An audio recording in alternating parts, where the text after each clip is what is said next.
اچھا ہم سب لیکن عید میلاد النبی کی کوئی نماز ادا کرتا ہے اور کہتا ہے کہ فلاں جگہ فلاں وقت میں ہم 2 رکعت نماز پڑھیں گے عید میلاد النبی کی، تو پھر دینی شرعی لحاظ سے اس کا کیا حکم یہ ہوگا؟ بالکل بدعت ہوگی، اس کے قریب بھی نہیں جانا چاہیے، اور رسول اللہ نے فرمایا ہے کہ میرے دین میں جس نے بھی کوئی نئی بات ایجاد کی وہ سر تسر گمراہی ہے، اور کل ضلالت فی النار، اس کا انجام جہنم ہے۔ تو اس لیے ایسی چیزوں سے بچنا چاہیے۔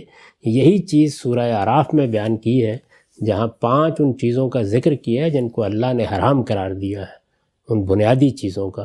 تو اس میں یہ بتا دیا گیا ہے کہ ان تقولوا علی اللہ ما لا تعلمون، اللہ کی نسبت سے کوئی ایسی بات نہ کرو کہ جس کو تم نہیں جانتے۔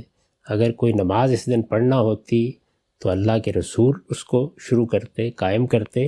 خود آپ کا کیا طریقہ تھا؟ اگر لوگ اس کو اختیار کریں تو کتنی پاکیزہ بات ہے کہ لوگوں نے پوچھا کہ آپ پیر کا روزہ رکھتے ہیں، تو فرمایا کہ ہاں اس دن میری پیدائش ہوئی تھی۔ تو اگر لوگوں نے اس یاد کو قائم رکھنا ہے تو ایسا کیوں نہ کریں کہ اس دن روزہ رکھیں، رسالت مآب صلی اللہ علیہ وسلم کی اتباع بھی ہوگی، پیروی بھی ہوگی۔